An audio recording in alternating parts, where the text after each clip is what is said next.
ಇದು 10ನೇ ಕ್ಲಾಸ್ದು real number ಪಾರ್ಟದು ಏನಂತ ಕೊಟ್ಟವ್ರು 2ನೇ ಪ್ರಾಬ್ಲಮ್ ಇದು. ಇದರಲ್ಲಿ ಏನಂತ ಕೊಟ್ಟವ್ರು, find LCM and HCF of following pairs of integers and verify that LCM times of HCF equal to product of ಎರಡು ನಂಬರ್ಸ್ ಅಂತ. ಅಲ್ಲಿಗಿದ್ರ ಅರ್ಥ ಏನು, LCM ಮತ್ತು HCF ಕಂಡುಹಿಡಬೇಕು ಎರಡೆರಡು ನಂಬರ್ದು. ಇದು ಮೊದಲನೇ ಲೆಕ್ಕ ಮಾಡ್ತಾ ಇರೋದು. ಅದೆರಡ್ರದ್ದು LCM ಮತ್ತು HCF ಕಂಡುಹಿಡಿದ್ಬಿಟ್ಟು ಆಮೇಲೆ ಅದೆರಡನ್ನ ವೆರಿಫೈ ಮಾಡಬೇಕು. ಅದೆರಡು ಗುಣಿಸಿದ್ರೆ ಈ ಎರಡು ನಂಬರ್ ಗುಣಿಸಿದಾಗ ಎಷ್ಟು ಬರ್ತದೋ ಅಷ್ಟೇ ಬರಬೇಕು. ಅದನ್ನು ಇವಾಗ ಮಾಡಬೇಕು. ಯಾವ ಥರ ಅಂದರೆ, ಫಸ್ಟು ಈ ಕಾಂಪೋಸಿಟ್ ನಂಬರ್ಗಳನ್ನ ಹೊಡೆದಾಕ್ಬಿಟ್ಟು ಪ್ರೈಮ್ ಫ್ಯಾಕ್ಟರ್ಗಳಾಗಿ ಮಾಡಬೇಕು. ಹೆಂಗೆ ಪ್ರೈಮ್ ಫ್ಯಾಕ್ಟರ್ಗಳಾಗಿ ಮಾಡೋದು ಅಂದರೆ, ಇದನ್ನು ಹೊಡಿಬೇಕು 26ನ. 6 ಈವನ್ ನಂಬರ್ ಐತೆ, ಹಂಗಾಗಿ 26 ಈವನ್ ನಂಬರ್ ಆಗಿರ್ತದೆ. ಹಂಗಾಗಿ ಇದನ್ನು ಹೊಡೆದ್ಬಿಟ್ಟು 2 1 2, 2 3 6 ಅಂತ. 13 ಯಾವುದರಿಂದನೂ ಡಿವೈಡ್ ಆಗೋದಿಲ್ಲ, ಪ್ರೈಮ್ ನಂಬರ್ ಅದು. 3 4 12 ಆಯ್ತದ. 5ರಿಂದ ಹೊಡೆದ್ರೆ 5 3 15, 5 2 10, 7 2 14, 11 ಇದಕ್ಕಿಂತ ಒಂಚೂರು ಚಿಕ್ಕದು. ಹಂಗಾಗಿ 91ನ ಯಾವುದರಲ್ಲಿ ಫಸ್ಟ್ 2ರಿಂದ ಡಿವೈಡ್ ಆಯ್ತದ ನೋಡಬೇಕು. 2ರಿಂದ ಆಗೋದಿಲ್ಲ, 1 ಅಂದರೆ ಆಡ್ ನಂಬರ್ ಅದು. 3ರಿಂದ ಡಿವೈಡ್ ಆಗೋಕ್ಕೆ 2 ಕೂಡ್ಬಿಟ್ಟು ಆ ನಂಬರ್ 3ರಿಂದ ಡಿವೈಡ್ ಆಯ್ತದ ನೋಡಬೇಕು. 9 + 1 10, 3 3 9, ಅದು ಡಿವೈಡ್ ಆಗೋದಿಲ್ಲ.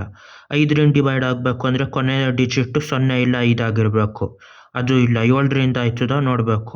7 1 7, 2 ಉಳಿತದ, 7 3 21, ಅದಾಯ್ತದ. 7 1 7 3 13 ಮಿಕ್ತು. ಇವಾಗ ಇಲ್ಲಿ ಬರಿಬೇಕಿದನ್ನು ಯಾವ್ಯಾವುದು ಪ್ರೈಮ್ ಫ್ಯಾಕ್ಟರ್ಗಳೈಸೇಷನ್ ಇದರಲ್ಲಿ ಅಂತ. 26ನೇನಂತ ಬರಿಬೋದು, ಅಲ್ಲಿ ಈ ಥರ ಬರಿಬೋದು, 2 ಟೈಮ್ಸ್ ಆಫ್ 13, 2 ಟೈಮ್ಸ್ ಆಫ್ 13 ಒಂದೊಂದೇ ನಂಬರು. 91ರಲ್ಲಿ ಏನು 7 ಟೈಮ್ಸ್ ಆಫ್ 13 ಅಂತ ಬರಿಬೇಕು. ಇವಾಗ HCF ಕಂಡುಹಿಡಿಯಬೇಕು. HCF ಅಂದರೆ ಏನು ಅಂದರೆ, ಯಾವುದಾದ್ರೂ ನಂಬರ್ 2 ಕಡೆನೂ ಇದ್ದರೆ ಮಾತ್ರ ತಗೋಬೇಕು. 2 3 ಕಡೆ ಇದ್ದು ಅದರಲ್ಲಿ ಅತಿ ಕಡಿಮೆ ಪವರ್ ಯಾವುದಿರ್ತದೆ ಅದನ್ನು ತಗೋಬೇಕು. 2 ಇಲ್ಲ ಐತೆ ಇಲ್ಲಿಲ್ಲ, ಹಂಗಾಗಿ ತಗೊಳ್ಳೋಂಗಿಲ್ಲ. 7 ಇಲ್ಲ ಐತೆ ಅಲ್ಲಿಲ್ಲ, ಅದನ್ನು ತಗೊಳ್ಳೋಂಗಿಲ್ಲ. 13 ಇಲ್ಲೂ ಐತೆ ಇಲ್ಲೂ ಐತೆ, ಹಂಗಾಗಿ 13ನ್ನು ತಗೋಬೇಕು HCF ಅಂತ. ಅದೇ ಥರ LCM ಅನ್ನೋದು ಮಾಡಬೇಕು. LCM ಅನ್ನೋದು ಮಾಡಿದಾಗ ಏನಾಯ್ತದ, ಯಾವುದಾದ್ರೂ ನಂಬರ್ 1 ಸತಿ ಇರಲಿ 2 ಸತಿ ಇರಲಿ ತಗೋಬೇಕು. 2 3 ಸತಿ ಇದ್ದರೆ ಹೈಯೆಸ್ಟ್ ಪವರ್ ಇರೋದು ತಗೋಬೇಕು. 2 ಇಲ್ಲ ಐತೆ ತಗೋಬೇಕು, ಅದು ಇಲ್ಲಿಲ್ಲ ಆದರೂ ತಗೋಬೇಕು. 7 ಇಲ್ಲ ಐತೆ ಅಷ್ಟಕ್ಕೆ ತಗೋಬೇಕು. 13 2ರಲ್ಲೂ ಐತೆ, ಹಂಗಾಗಿ ತಗೋಬೇಕು. ಒಂದೇ ಸತಿ ತಗೋಬೇಕು. 2 ಸತಿ ಐತೆ ಅಂತ 2 ಸತಿ ತಗೊಳ್ಳೋಂಗಿಲ್ಲ. ಆದರೆ ಯಾವುದಿದ್ರಲ್ಲಿ ಹೈಯೆಸ್ಟ್ ಪವರ್ ಇರ್ತದೆ ಅದು ತಗೋಬೇಕು. ಒಂದೊಂದರಲ್ಲಿ ಇಲ್ಲಿ 2 ಅನ್ನೋದು 5 ಸತಿ ಇರ್ತದೆ, ಇಲ್ಲಿ 2 ಸತಿ ಇರ್ತದೆ. ಜಾಸ್ತಿ ಇರೋದನ್ನ LCMಗೆ ತಗೋಬೇಕು, ಯಾಕಂದರೆ ದೊಡ್ಡ ನಂಬರ್ ಬಿಲ್ಡ್ ಮಾಡಬೇಕು. HCF ಅತಿ ಚಿಕ್ಕದು, 2 3 ಕಡೆ ಇದ್ದಾಗ ಯಾವುದು 2 ಕಡೆ ಎಲ್ಲ ಕಡೆ ಇದ್ದಾಗ ಮಾತ್ರ ತಗೋಬೇಕು, ಒಂದು ಕಡೆದು. ಇವಾಗ LCM ಎಷ್ಟು ಬಂತು, 2 7 14, 14 10 140, 14 3 42, 182 ಆಯಿತು. 182 LCM ಆಯಿತು. ಇವಾಗ ಏನಂತ ಚೆಕ್ ಮಾಡಬೇಕು, LCM into HCF equal to product of ಎರಡು ನಂಬರ್ಸು. ಎರಡು ನಂಬರ್ ಪ್ರಾಡಕ್ಟ್ ಎಷ್ಟು, 26 ಟೈಮ್ಸ್ ಆಫ್ 91. ಇದೆಷ್ಟು ಬಂದಿರ್ತದೆ, 26 9 2260, 260 ಮೈನಸ್ ಎಷ್ಟು, 260 ಮೈನಸ್ 26 234, 2340 ಆಯ್ತದ.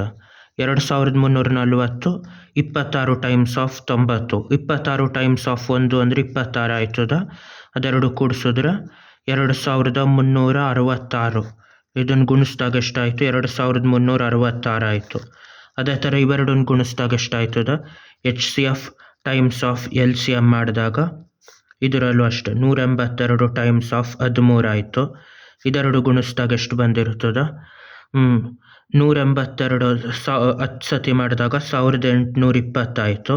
ಪ್ಲಸ್ 182 3 18 3 54, 183 540, 2 3 6, 546 ಆಯಿತು. ಇವಾಗ ಅದೆರಡನ್ನು ಕೂಡಿದ್ರೆ ಎಷ್ಟಾಯ್ತದೆ, 6 6, ಇಲ್ಲಿ 3 ಉಳಿತು, 2 2 3 6 6, ಇಲ್ಲೂ 2 3 6 6, 2366ಕ್ಕೆ ಸಮ ಆಯ್ತು. ಹಂಗಾಗಿ 26 times of 91 equal to HCF times of LCM. Hence verified ಅಂತ ಹಾಕಬೇಕು ಇಲ್ಲಿ. ಹೆನ್ಸು ವೆರಿಫೈಡ್ ಅಂತ ಕೊನೆಯಲ್ಲಿ ಬರೀಬೇಕು. ಬಾಯ್.